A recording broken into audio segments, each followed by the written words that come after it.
Good afternoon.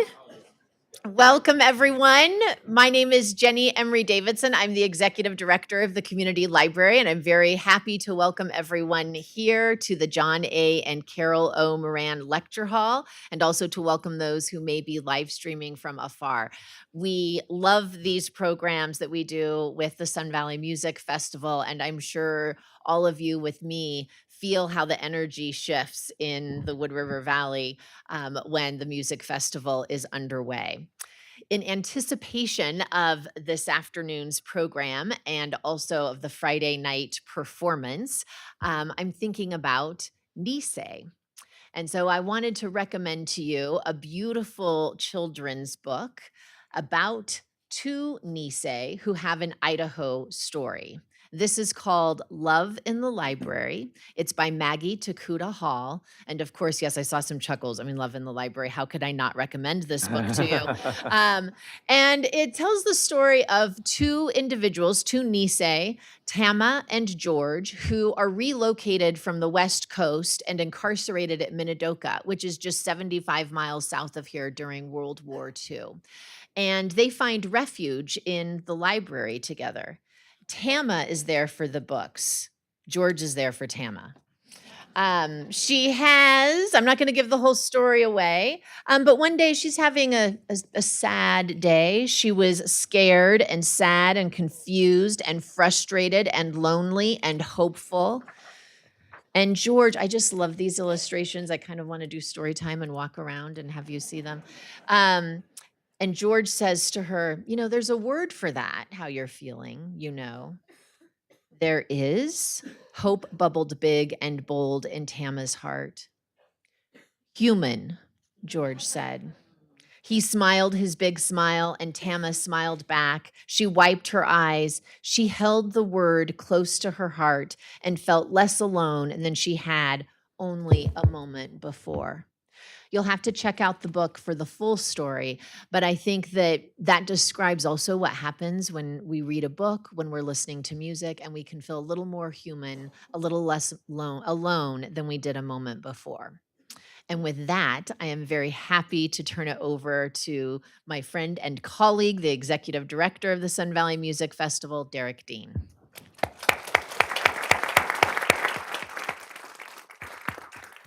Hi, and good afternoon, everyone. Sound okay? I was thinking about first I want to thank Jenny and Martha and the staff of the community library. We adore and value our partnership with you, and we so enjoy being able to host and present these upbeats with Alasdair in this amazing facility, so thank you. I was thinking about the creative process this morning, and it occurred to me, maybe this is obvious, but writers and painters have a real advantage because they can deliver their art directly into the hands of the consumer. Whereas if you're a composer of music, what you produce looks like this. Unless you're one of the three gentlemen standing on my left, you probably don't know what this sounds like. I know I have no idea what this sounds like until I hear it come to life in the hands of an orchestra. So if you're a composer, one of your challenges is that you have to have a deep and intimate understanding of every single instrument that you write for, from the violin to the bass to the flute, the bassoon, and all 87 different varieties of percussion instruments.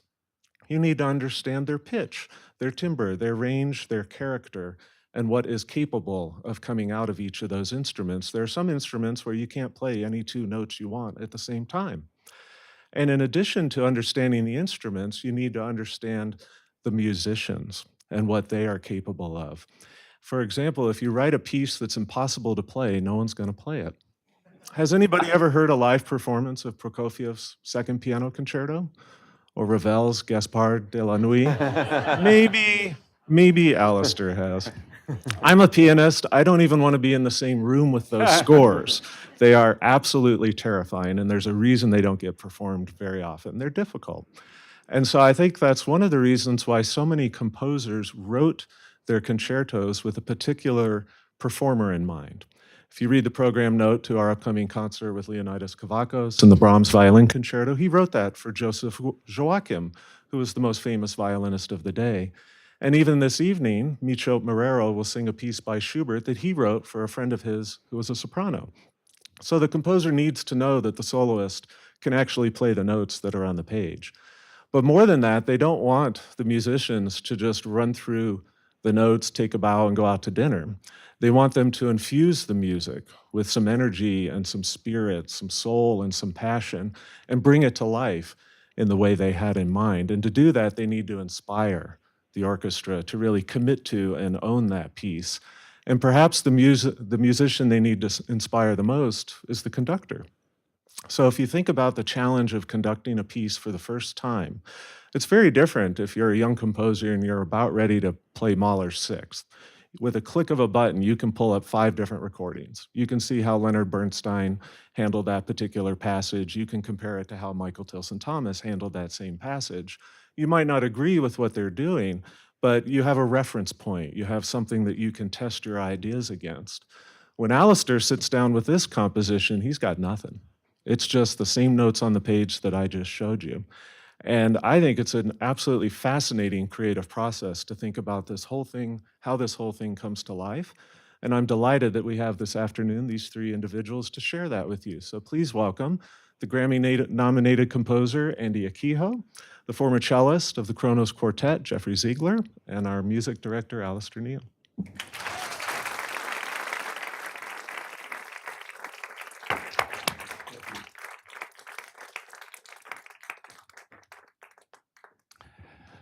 Good afternoon, everybody, and welcome. I'm so happy to be with you for this Upbeat with Alasdair on this beautiful and warm day, and to welcome my friends and colleagues, Andy and Jeff, for a little discussion on music and the creative process, and honing in a little bit on the work that we are so excited to premiere tomorrow evening, as Derek said, Nice, world premiere of Concerto for Cello and Orchestra. So I thought we might just start with the 2 of you giving a little sort of mini biography of yourselves, and then perhaps we can segue into how you knew each other, how you met, and we'll take it from there. Who wants to start? Me? Oh, okay. I guess I'll start. Hi, my name is Jeff. I grew up in the Bay Area, actually. I was born in Oakland, raised in Fremont. Wait, are you from Fremont?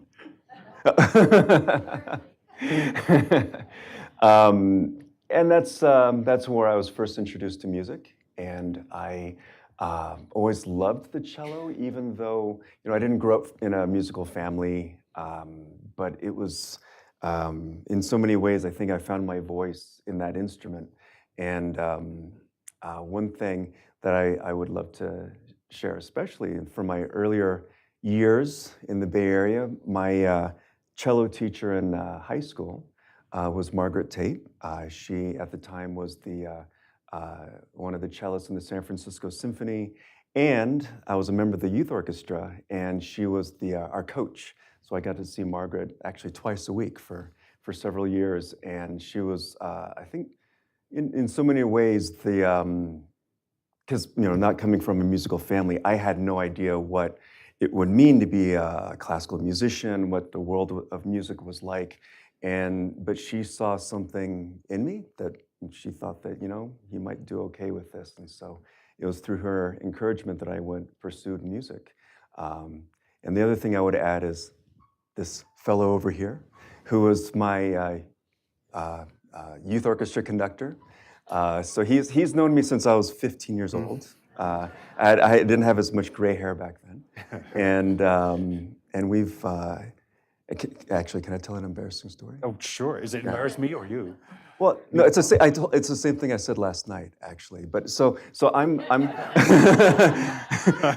be more specific. Go on. Yeah. No, so when I first joined the San Francisco Youth Orchestra, that was when Leif Bjelland was the conductor, and so when he decided to move on, and the orchestra was looking for a new. Is the title assistant conductor? Or? Yeah, associate conductor of this symphony, but part of the interview was to come and conduct the youth orchestra, and there were several other candidates, but I remember I'll never forget this when you took the podium, and we did the Haydn. Was it 45 45, I think. 45. It was a long time ago. And the sound of the orchestra just lifted up. I was 15. I didn't understand the nuances of one conductor to the next, but I heard how the orchestra just played differently. So I think you all already know what kind of a conductor we have here, but.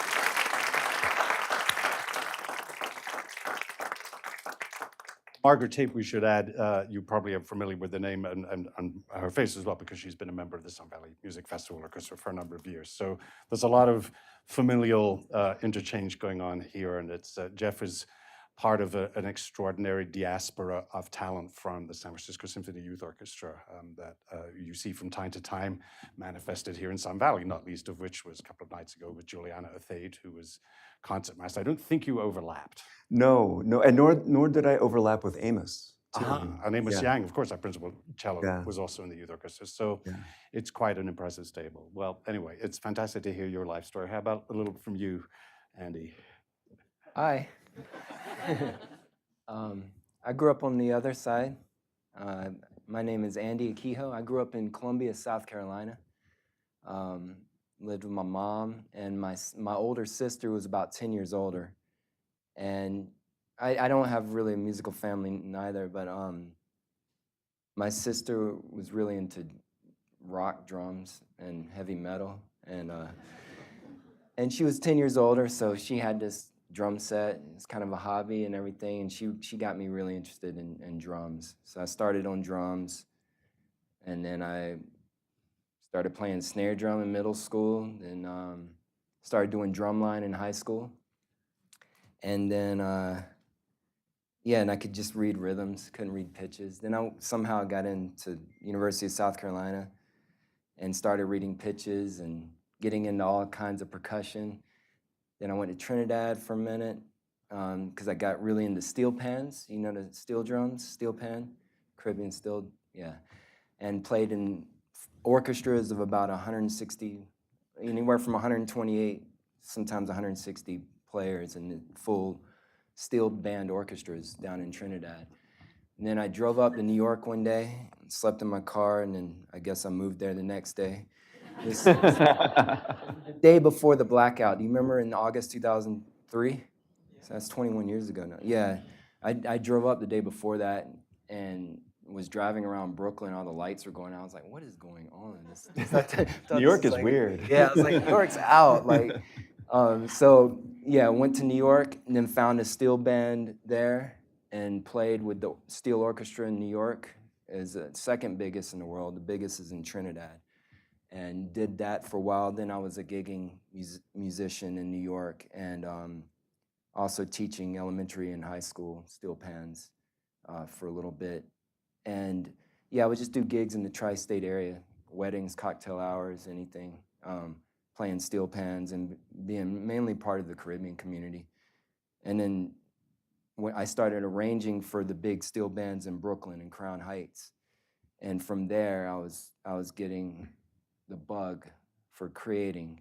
And then I just started writing little pieces for myself and groups I was in the area, not writing anything down, but just writing little solos and stuff like that. And I was talking to my friend who was going to school. He was my roommate down in South Carolina, Baljander Sekai. He was going to Eastman studying composition. I was like, man, I want to start writing for what do you call them, cellos and violins? I thought a string quartet was violin, viola, cello, bass, because it just made sense. And I was like, it's a good violinist, a bad violinist, yeah. a former violinist, and somebody who hates violins. Yeah.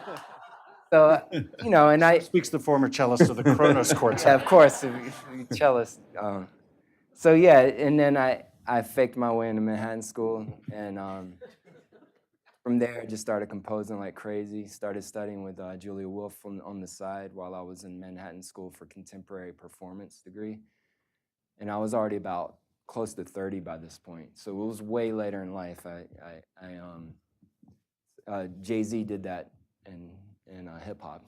His first album came out when he was 27. So I feel like I had a lot of the life experiences. I didn't even read for about 8 years and then went back to school and was razor sharp in the zone and just sprinted and just wrote every night I could. and then played in everything with percussion. I had to relearn how to read. My hands were bleeding because I hadn't held marimba mallets in forever, and just worked super hard, and then kept going to school after that, and just started writing and meeting awesome musicians like them, and being inspired in all these collaborations. I just feel like I'm just getting started, and it's been a crazy journey, but a lot of fun. And in between all that, I was a sushi chef for a year too. This was before Megabus. This was like straight up Chinatown bus, going like 90 miles an hour from New York Chinatown to downtown DC, or Chinatown DC, and taking that at like 3 in the morning, doing sushi 6 days a week, then going back up to Brooklyn and teaching 1 day a week, and then playing jazz one night at my dad's restaurant with a jazz group. I need to take a nap just thinking about that. I used to not sleep. I still don't sleep, but I used to not also. So it's At some point in all of this, you two of you met. Let's talk and then about yes, how that yeah. happened. So So it's 10 years ago. 11, yeah, 11, 2013. okay. Yeah. Were you in Kronos at the time? No, this was just after I left the quartet, and just before. So there's a venue that my wife is a composer. Her name is Paola Prestini, and she founded a venue in Brooklyn called National Sawdust. And so, as part of the pre-launch launch, she was imagining a lot of different collaborations and a lot of different ideas for performers, not just at National Sawdust, which still didn't have a roof at that point, by the way, but also all over the city, just to kind of spread the word of what the venue was about. And so one of the ideas she had was for us to play a piece that Andy had written years before for cello and steel pan called 21, and to collaborate with a poet named Roger Bernard-Agard. And we did that as part of what's it called, an in situ? Is that what it is? In situ. right. Yeah, and we recorded a video in National Sawdust. Actually, I think they had a roof, but they didn't have heat at that point. It was cold. And it was cold. We had to wear the hats. Yeah, the hard hats, and yeah. But that was our first collaboration, and since then, I mean, we've done so many things together. Yeah, we did another music video there too while they were still building it. I think it's the bathrooms now, but no one to no one video. Yeah, we have another. That's right. Yeah, that's right. Yeah. It was in the hallway. What's now the bathrooms in the hallway? Yeah, and it was still all exposed brick and. Yeah. Yeah. That's right. Forgot about that. I just have an image of you playing with a hard hat and the cello. But you know, I just realized this a second. I've seen you do that in another context. A hard hat. In Kronos, because you had to play, the one time I saw you in Kronos, you were playing not just the cello, but you had like a power saw. Whoa, that's and insane. goggles. Yeah. Am I just No, tripping that's myself? correct. No, you may be, but yes, that was. So okay, one of my favorite bands from when I was younger was Einstürzende Neubauten. If anyone knows the group, they're a German group, very experimental. And there's this one song, it's one of their famous songs, it's an experimental band. It's called Armenia. And in it, there's like this really loud grinding noise. And David Harrington from Kronos asked Paola, my wife, to make an arrangement of this song. And she had the idea, I had nothing to do with it. She had this idea of me taking a grinder and a metal sheet, and it made a great sound, but also sparks were flying everywhere. So I had to wear goggles, protective goggles. Hard hat. It was a goggles. Yeah. I'm sorry, but Yeah. protective gear. So, but it was interesting because when we would go around and play, we would actually have to bring in a fire marshal. Like this was not your normal string quartet concert. This was. That was Uber Kronos. Yes. So at some point, I got us off track, of course, but at some point, the two of you formed this friendship. Yeah. And at some point, I imagine you had the idea that it would be pretty cool for Andy to write a concerto. Did it occur that way around, or did you come to him and say, I want to write a piece? How do we come up with the idea We're for like, a man, concerto? we need to do something from scratch one day. We'd always say Yes. that because we were in a band together, spoken word, drums, steel pan, and cello, typical band. Exactly. And it was like old pieces of mine that we kind of adapted for this group. And we always talked about, man, we should do something new together. How do we get from that to concerto? I don't actually remember, because it could have been a solo cello piece. Right. I think you brought it up one day, and I was like, that'd be amazing. And then I got to meet him, and then it really happened. Right, we met, you talked about February playing 2018. Yeah. cocktail party in New York. Well, we went to the ping pong That's concerto. right, Andy's concerto for ping pong and New York Philharmonic. I'm not making this up. You want to? This is a real piece, yeah. We met across the street at, I forgot the name of that restaurant. This was the New York Philharmonic. At Lincoln Center, yeah. And we met across the street right before the show. We had dinner, and we were like, hey, we got this crazy idea for cello concerto. And we talked about the possibility of making this happen, and I'm so grateful it happened, you know? Yeah. Like we're Yeah. Yeah. So well, these things finally came together. We are the lead commissioners. So there are a few other people on board, as usually happens with contemporary commissions. But we have the privilege of giving the world premiere. So once the date was set and everything, obviously that you started working on that. And I'm just curious. I think people really would be very interested to know how the creative process works, because it is really quite different from if you were writing. If I just commissioned you for a piece for orchestra, boom, there you go. But as Derek was saying a little earlier with regard to the Brahms Violin Concerto written specifically for Joseph Joachim, there's a different dynamic that's involved when you're dealing with the soloist, as opposed to, let's say, Bach, Beethoven, Mozart. They basically wrote for themselves to play concertos. But during the 19th century, the balance of power began to shift, and composers wrote pieces for specific players. So how did this work? And is it chicken and egg? At what point did you sort of insert yourself into the process? How did this all come to pass? You want to get us started? Or? I could, but maybe I want to give you a chance to say your side of the story. Rashomon? Yeah, Rashomon, yeah. Okay, let me think. Well, here, look, the making of this started in 2013, because every note I wrote, I was picturing Jeff playing. And like I said, I really got to know his playing and personality over the past 11 years. And so really getting started with this was just picturing that. It's more visual for me and subconscious. And then I start really thinking about the musical ideas. I was just telling Dawn earlier at breakfast, I like to write surrounded by a lot of people and in a lot of energy. So even when I was writing the handwritten sketches of all the ideas and stuff, I wrote it in a bar, or different coffee shops around Portland. And then I would start putting it in the computer with the headphones, take those off, get the energy, go for a quick walk, go to the next coffee shop, go to the next bar, whatever, and just keep writing like that, and then pull a lot of all-nighters and start orchestrating after that. But it's, and then, sending things to Jeff as the second they were finished. and then getting movements. It went 3-2-1. I wrote the third movement first. Which is by far the minutes. longest, in fact. I am so glad that you sent the third movement Yeah, first. You'll hear it tomorrow. It's an epic movement. There's a lot in it.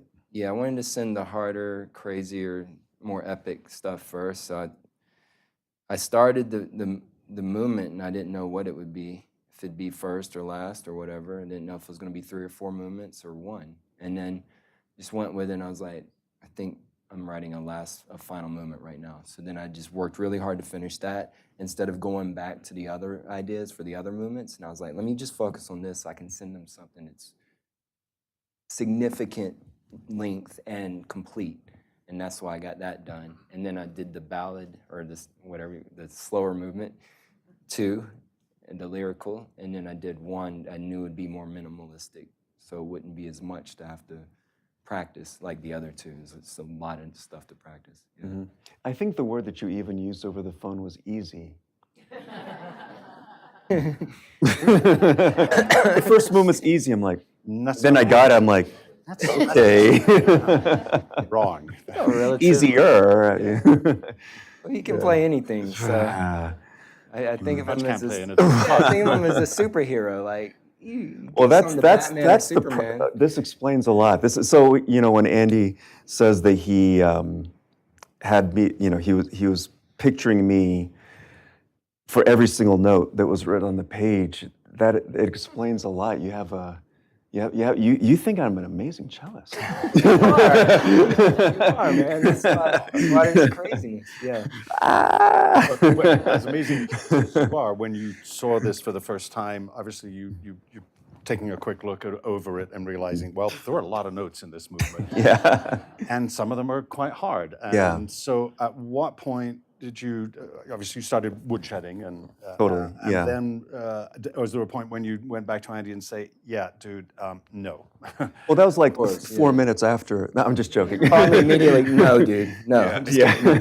So you know,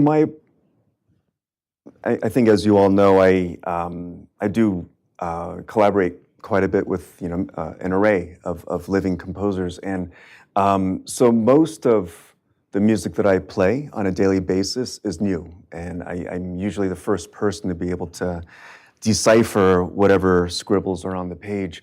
And so, you know, my process, the first thing that I do is I just figure out where everything fits. Like, and I have to qualify this because I believe that first of all, everything, even to this day, I mean, there's not much that's going to change from today to tomorrow, but you need to map out everything as soon as possible. I'm very much against how a lot of students learn repertoire, where they learn it over the course of like 3 months or something like that. Because at the end of the process, when you finally get to the end of the piece, you're a different musician. The way that you think about the first page is very different, and everything has to be in context of how it fits in the entire piece. You know, what are the notes? What are the rhythms like? And so I usually take things very slow and essentially try to learn the piece as quickly as possible.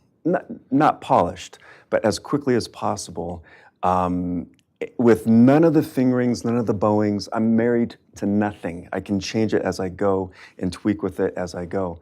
And the other thing that I try to do is I try to kind of take a step away from myself, because I'm only the first cellist, hopefully, to play this music. And so I feel a responsibility to, like when we have our conversations about the dots and things like that, it's not because I think, oh, I want to play it this way, or if you write it that way, I would play it this way. I think, well, you know what, 30 years from now, 50 years, 100 years from now, how would Amos, you know, Yang, how would he interpret this? And of course, we will all do it differently, but how can we set up the score in a way that gives the future performers the best information for their interpretation? That's fascinating. Yeah. I also want to say something I forgot. But I also like challenges, you know, and I think it helps us grow and stay creative and vibrant and young. So yeah, there. As much as I know Jeff can play literally anything, I did want to, and we've talked about this before, I did want to go to a place that maybe I've never gone and maybe he's never gone. Just, I mean, you always played his strings, and you know what I mean? But still, you got to have some kind of stuff that's introduced this new that will challenge us both. Something I've never tried to write before. Go certain avenues. It might be a little, I love horror movies, a little bit scary for a second. But it helps you, I think it helps you stay young and vibrant, you know? So I wanted to go there a little bit with it too.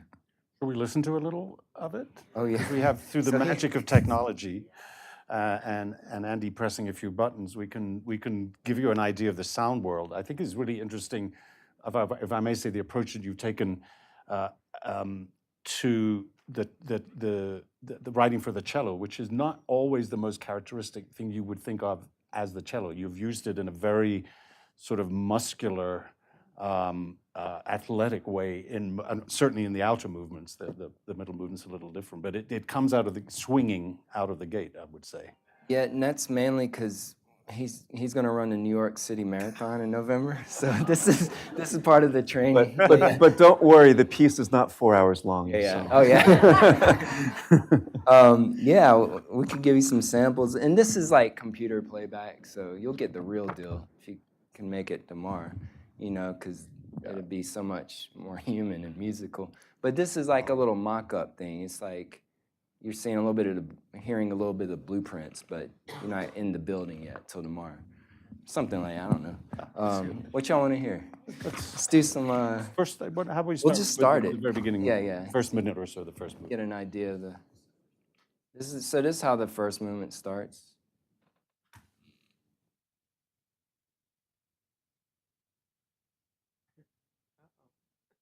It worked literally right when we came in. It's playing. Dun da dun da dun dun. I'll just start it again.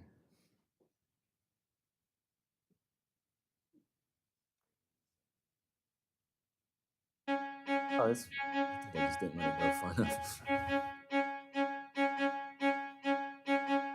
The volume okay?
The heart rate go up too? We can discuss that.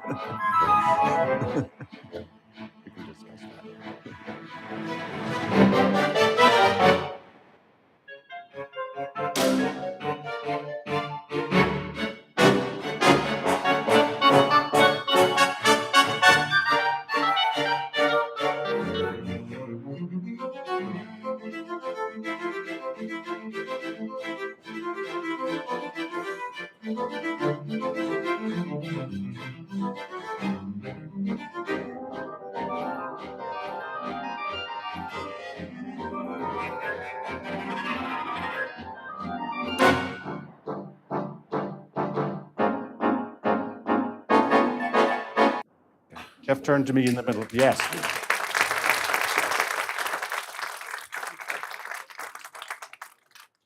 Jeff turned to me in the middle of that and said, "Did your heart rate just go up?" And I said, "Yeah, it did." which brings us to one of the parts of the creative process is that when basically Andy turns the proceedings over to Jeff and me, what happens next in creating this new piece. And really down the line, it was a conversation that you and I had a few weeks ago, and was preceded with a couple of emails. And one of the things that you were concerned about was being able to play it up to the speed that you'd precisely notated.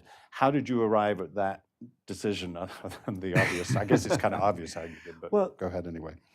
I mean, in addition to my feeling of responsibility for future performers, I also feel I may not feel this way, But going back and forth, don't worry.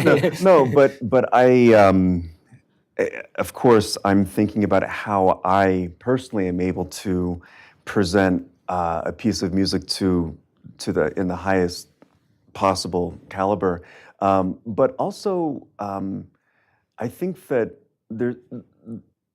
how do I put this? Like what I tell students sometimes is that don't forget, when you work with a composer, you know more about the cello than they do, right?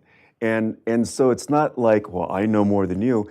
I think that we need to help, you know? And so if a composer has a particular idea in mind, part of my job is to help the composer realize that on my instrument. So sometimes it can be wildly different, like, gosh, this would sound much better up an octave.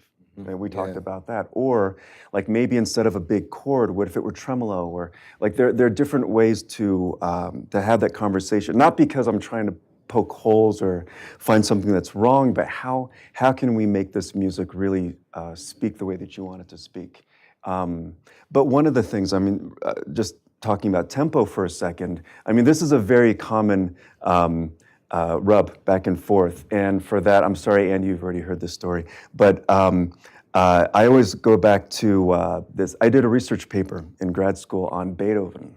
And because I was fascinated because at that point I was playing in my first string quartet, and we were looking at Beethoven's metronome markings in his quartets, and they're insanely fast. Mm-hmm. And you're like, whoa, like, you know, this makes, some of them kind of make sense for the first theme, but then you get to the second theme, and you're like, well, this is stupid. I mean, this makes no sense. Sorry, Beethoven.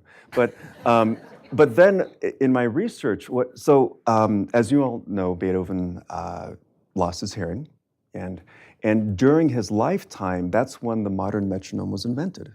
It was like 1810 or 1815 or something like that. And then what Beethoven did is he went back and put in the metronome markings, right? So pieces that he wrote in like 1795, he was like, oh, well, that's quarter note at 80, you know, because that's the way that he was hearing it in his mind. But there was no sense of acoustics, right? This is in his mind's ear, as I like to say. Mm. Also, there's no consideration for how instrumentally things lie. The distances are more.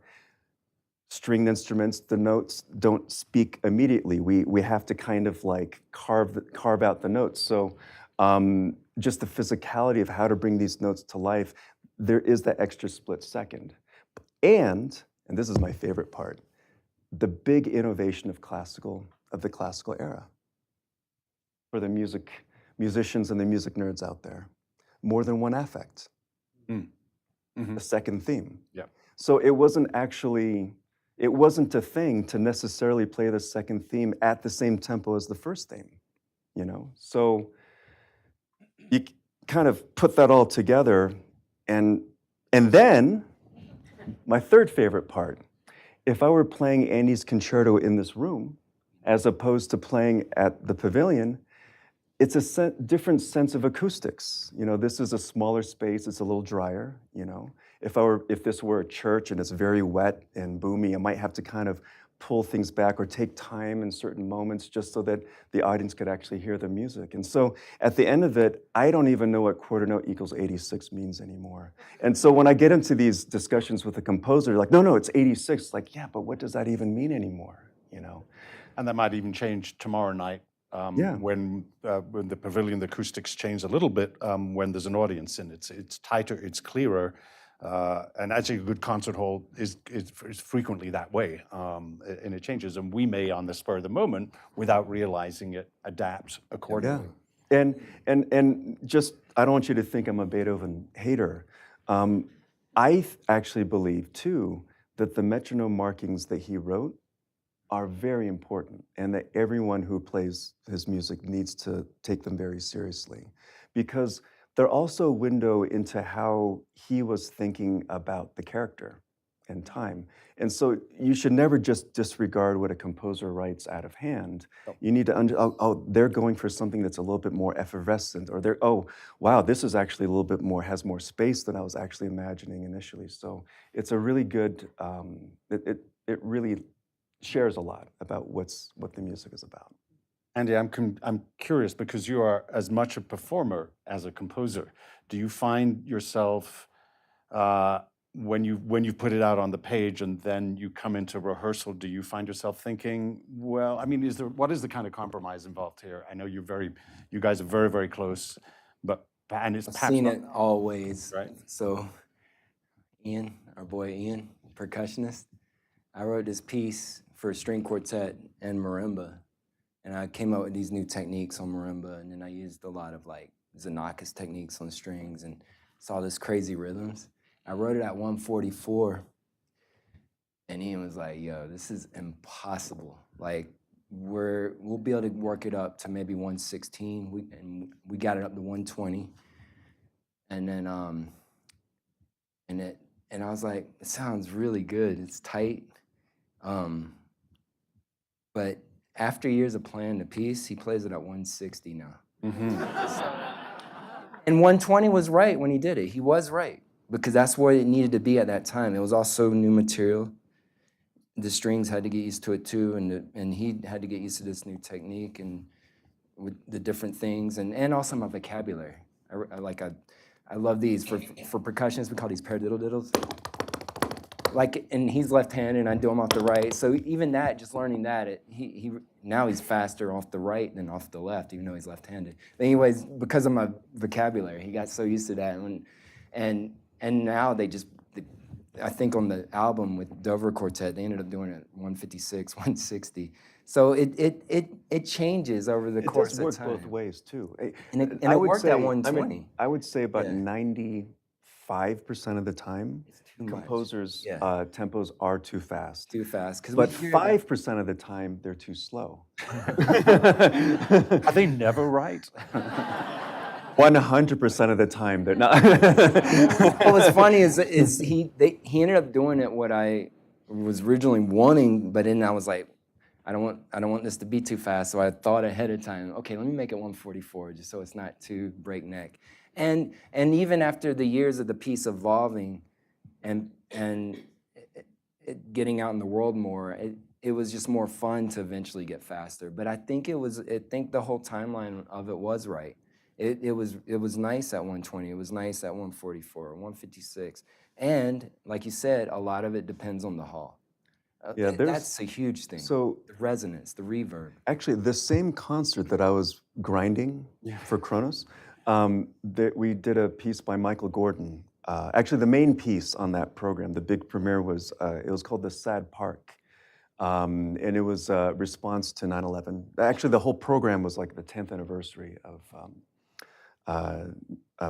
that event. And in the piece, I think this is very funny, but he had a metronome marking for one of the movements. I want to say it was like the third movement, but it's very repetitive, but da da da da da da da da da, and we just kind of repeat this figure, and there's like this track of children's voices because they were he recorded these children playing. And they were kind of processing what happened in their own way, and he recorded what they were saying, and was stretching it. But the tempo, I'm gonna get this wrong because I haven't actually seen the music for a very long time, but I think we started out like quarter note at 70, you know? And you can see in my music, it's like crossed out, it's like 75, and then that's crossed out, and it's like 81. That's crossed out. Okay, 96. Okay, that's crossed out. 108. Oh no, that's wrong. Crossed out. 120. That's crossed out. 100. I think we ended up around 160. Oh, Isn't it start at 7? Yeah. so that's more than twice as fast. Yes. Yes. I've never Yeah. heard of that. That's insane. Yeah. Wow. Yeah. So. But you know, whether you're dealing with a contemporary piece or even a Mahler symphony, it should be said that music, there's not one single tempo that is right to go at and everything else is wrong. And not just about acoustics. Even if you do the replicating acoustics, there are ways in which music can be convincing within a fairly wide variety of tempos. And that's one of the choices a conductor has to make, particularly when there are no metronome marks given at all. Then if you just take a sample of, even with Beethoven symphonies metronome marks, there's a massive disparity and it can work. Sometimes if it's a little on the heavier side or a little faster side, that's fine. Let's do two more things here. Tell us a little bit about, I know the significance of the title, Lycée, and I think most people are familiar with the term, but probably good to just reinforce that, and why this title, and why for the two of you. Yeah, I was downtown Portland, and I had to go meet the symphony to give them notes to talk about the piece too. And I was talking to the notes for here too, and I didn't have a title. And I stopped in, and my friend started working at the Japanese like museum in Portland, like, and we knew it was about some kind of subconscious. We're both half Japanese, both Nisei, second generation from Japan, and when I went into that museum, it's about Naito, but he wanted to call it Naito. And I just saw the style, just quickly, I was like, I gotta get to this symphony, but this is a lot. And I saw Nisei there, spelled with 2 S's. I guess in the 40s, some people spelled it with 2 S's. And like, that could be a title. That's like, because I wanted something to do with our And then you Japanese texted hair. me. Yeah, and I was like, yo, is this okay? Yeah, I what do was you like, think? that's a great title. Yeah. And I was like, you know, is this? I didn't know if it was even politically correct or whatever. I didn't know. I was like, I've been called Nisei before. Like my dad's from Japan. But I know there's also the history of that in the 40s, Japanese and the camps and everything. So I didn't know if it was too tied to that. But it doesn't have to be. It can literally just mean second generation. Right. And I thought it was a great title because we knew it wanted to be a little bit about our Japanese heritage. And even the third movement, I kind of started with a scale that feels a little Japanese to me. It's like a major scale with a flat 6 and that kind of vibe. And I started thinking of like a koto playing this ostinato, this repeating pattern. That's where that first thing, I was like, if I were to write for koto for that pizzicato part, and I started thinking like that. That was the original motives of the piece too. So it's not like this means this. There's no perfect parallel, but since you were just referring to the third movement, I think that's a perfect way to segue into that. And you were talking about the sort of the cyclical nature, I guess, of a lot of the writing that you're these blocks, often of 11 beats in a row that will revolve and sort of just like a wheel turning, I almost feel. Is that a fair? That's very, yeah, you said it better than I would have thought about it. Because I like to write in prime numbers a lot because it's very circular. There's no, if it's not written down, there's not really a 1 sometimes. And I think a lot of that comes from when I used to play a lot of West African drumming. A lot of that can be extremely circular, the way the rhythms of, kind of roll into each other. Like if you don't know where 1 is, it can be in many places. It's very confusing. No. I mean, seriously, it's tricky. When working with West African musicians, it's like where is 1, and that's the classical training clashing. Yep. And also you can feel it in different ways. Like I used to play this thing, Sorsine.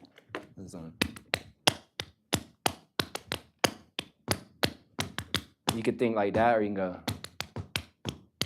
like you could think either rhythm, and it still sounds the same to the audience. And there's a lot of that in my writing to where you could be bobbing your head like this, or you can go, like on how you feel it. And if you're not looking at the score, you never know. Right.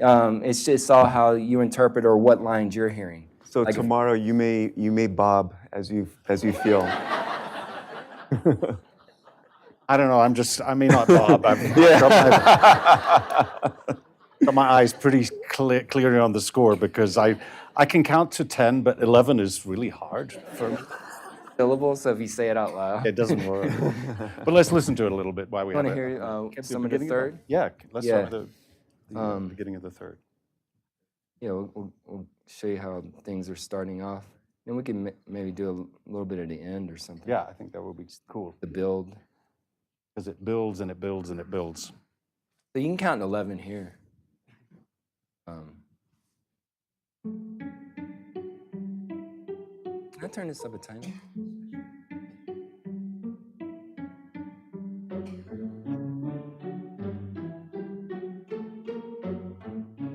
Yeah, a little bit louder, right?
But yeah, that's kind of how the things kick off.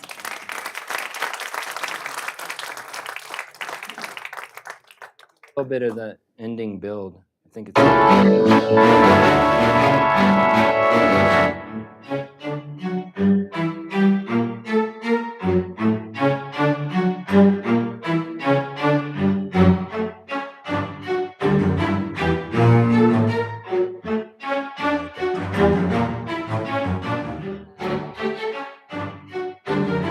Everybody keeps adding in.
Gotta save something for for tomorrow.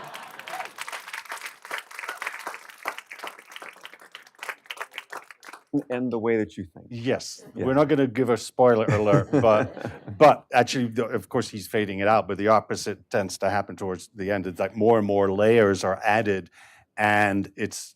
I will say that the brass really are just sort of get pretty carnivorous towards the end, and you're wondering where poor Jeff is in all of this. Well, I mean, A little puddle on the ground. yeah, because it's going to be like 91 tomorrow on stage in the hall, and probably even hotter on stage. So consider poor Jeff, who's toiling away. And this is a real physical and mental effort. The last movement in particular, 15 minutes. First two movements are about 5 minutes each, so they're relatively compact. But the real meat, as we were discussing earlier, is the last movement. And Jeff plays for a lot of this, including a very long and complicated cadenza. That precedes this chain that we just heard. So, well, I think that since the lunch hour approaches, and we always have a little few minutes for Q&A. It's the time for us to open it up to the floor for a couple of questions. Yes. This is a question for Alex? Andy. Andy, sorry. Do you still play the deliciously haunting steel drums? And if so, would you ever be interested in bringing them back to us to hear? Andy, can you repeat the question so that they can hear? They asked if I play the deliciously haunting steel drums. Yeah. And I still play that, and it's a big part of my life. And yeah, and I would love to play here. So yeah, sure, bring me, please. A lot of the we're doing this piece 5 times, and 2 of those times we're actually opening the show with my very first orchestra piece of a steel pan concerto. It's very short, about 11, 12-minute piece, and then closing the first half with the cello concerto. So it's interesting because it's my very first orchestra piece and last orchestra piece, or last for now. far. Yeah, so far, yeah. Most recent orchestra and very first one. Yes. Yeah, so it's a lot of times it's I ended up doing 3-3-3-2.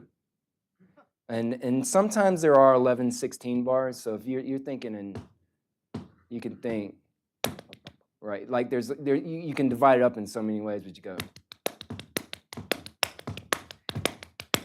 So if you think against the corna, it's always off by 1, because 12 would be equal, right? Right?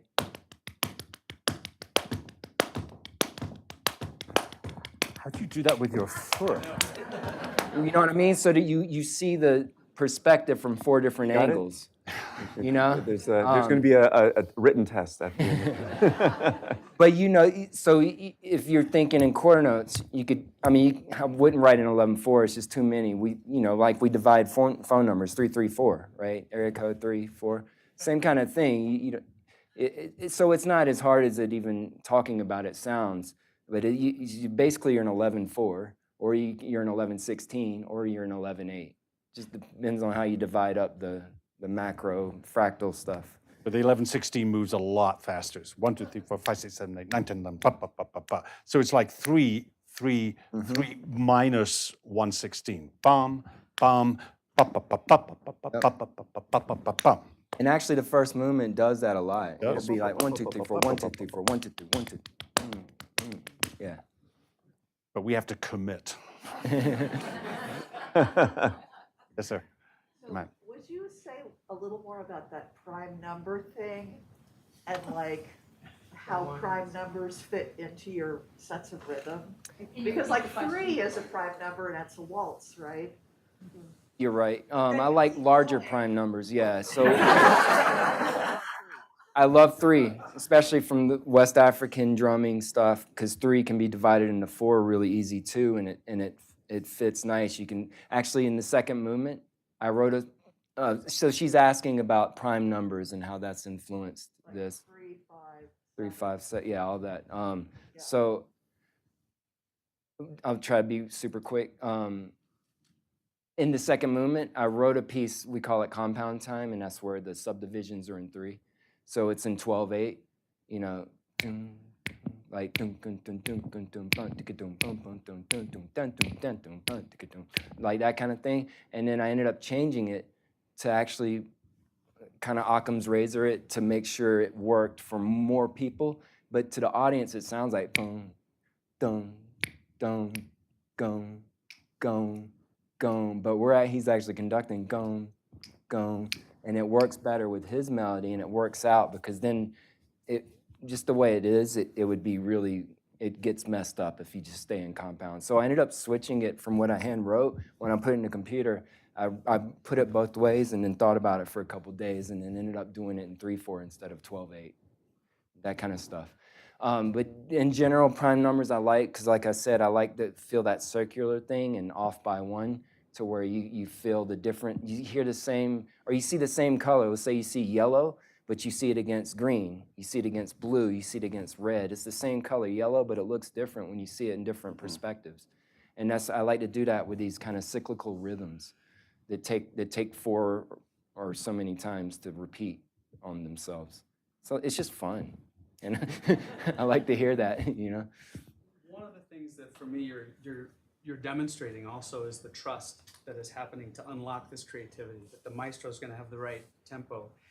I'm looking at you, Andy, and what made you trust that Jeff would be able to perform it, especially as a percussive composer, and Jeff listening to that as a young violinist, I would have multiple bows in my case, and I would have different settings. I would love to know your strategy between the first, second, and third, how you're going to play the different percussive natures that come out of his brain that we'll hear tomorrow. Oh.